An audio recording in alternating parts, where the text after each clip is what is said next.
हो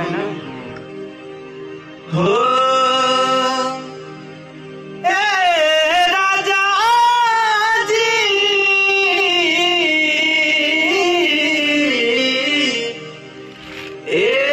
बोलमुआ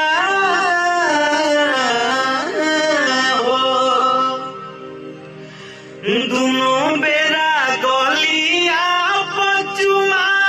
लेके और मूड गड़बड़ा तनी जी कि दोनों बेरा गली या पचुमा लेके और